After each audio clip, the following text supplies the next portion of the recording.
Los periodistas.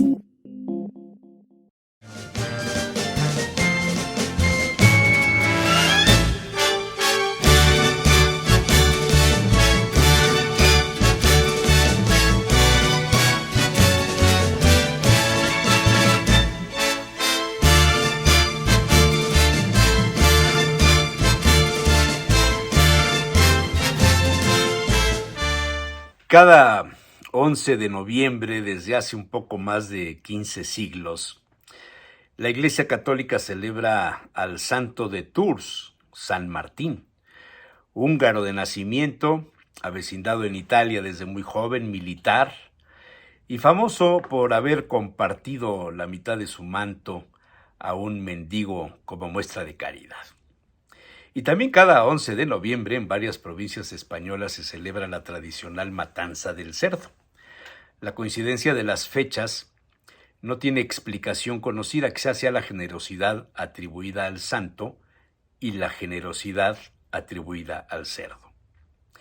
El calendario de la Capilla Sixtina del Arte Románico, coloquialmente conocida como el Panteón de los Reyes de León, en León, España, hay 2 medallones entre los 12, parte del calendario, y están relacionados con el cerdo. El mes de octubre está ilustrado con 2 cerdos, uno negro y el otro rojo, alimentados con bellotas por un campesino. Y el del mes de noviembre, el mismo individuo se dispone a sacrificar al cerdo. Desde entonces y hasta la fecha, el 11 de noviembre se considera el inicio del arranque de la matanza del cerdo, por lo menos en Castilla y León. A cada cerdo le llega su San Martín, reza el proverbio usado ancestralmente y prolongado hasta el 30 del mismo mes, con aquello de por San Andrés, toma el puerco de los pies, si no lo puedes tomar, déjalo hasta Navidad. Esto dice otro refrán, en clara alusión al periodo cuando se debe sacrificar al cerdo. La razón de fondo se debe a la vocación del animal para contribuir a la alacena del resto del año y para soportar los fríos. Del cerdo se aprovecha todo, hasta su andar, dice otro refrán, para mostrar la cantidad de beneficios de sus carnes y derivados. Hacía años Salacaín había asistido a varias festividades de la matanza.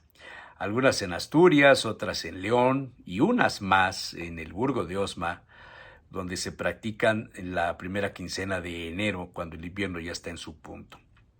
Salacaín había incluso participado como ayudante de los matarifes y matachines. Hoy día el sacrificio se hace con una pistola neumática, antes era diferente. El matancero tomaba un puñal muy afilado y le cortaba la yugular al cerdo al momento de levantarlo, amarrado por los pies, para juntar en un recipiente de madera la sangre del animal, sin dejar de moverla para usarla después condimentada como el ingrediente principal de las morcillas de cebolla. El sacrificio se hacía de madrugada. Los cerdos chillaban espantosamente, de donde se daba otro refrán: a chillidos de marrano, oídos de matancero.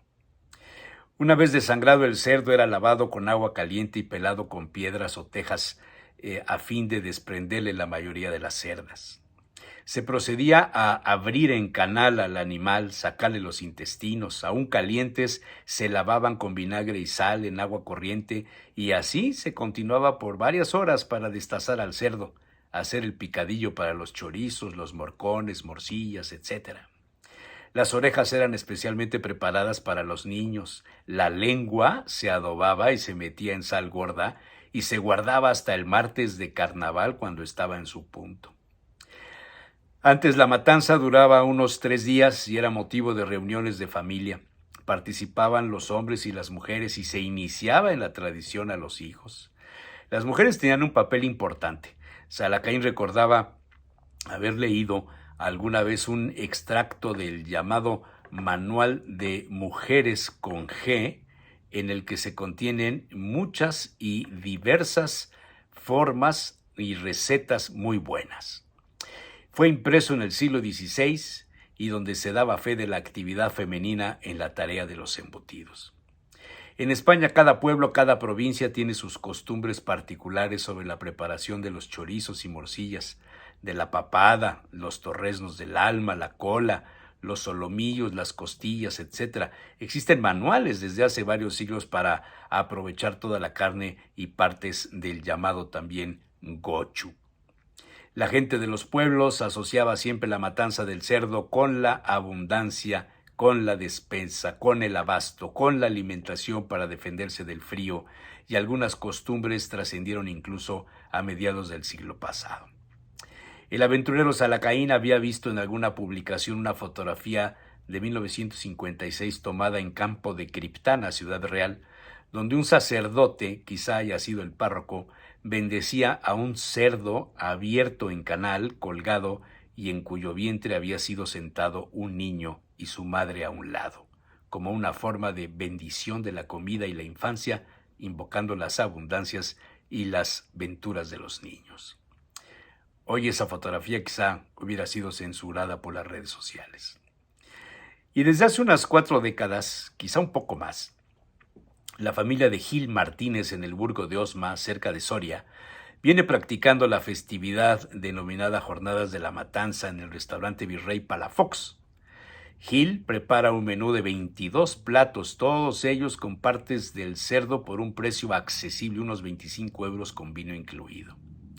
La gastronomía y la industria de Puebla han estado íntimamente ligadas al cerdo. Aquí en la Angelópolis, la capital de Puebla, se asentó la crianza y trato de los derivados del animal. Por eso las tocinerías, instaladas entre los siglos XVI y XVII, aún se conservan algunas bóvedas y hornos empleados para la maduración y salazón de los jamones y embutidos poblanos. Por tanto, el consumo de la carne del cerdo ha estado íntimamente relacionado con la alimentación local. La abuela de Salacaín tenía algunas recetas aprendidas de sus antepasados, donde las costillas del cerdo eran las protagonistas de esta temporada, noviembre, famosa por el mole de guajes, el guatzmole. Las costillas de cerdo ya cocidas y troceadas se cocinaban con jitomate, ajos y cebolla y se condimentaban con los guajes a manera de hacer una pasta como la del mole. Servía para sazonar las costillas y se consumían acompañadas de chilitos verdes y calabacitas. Había en la casa de Salacaín varias recetas, hoy por desgracia desaparecidas de la práctica, donde los guajes y el cerdo iban de la mano. Pero esa es otra historia.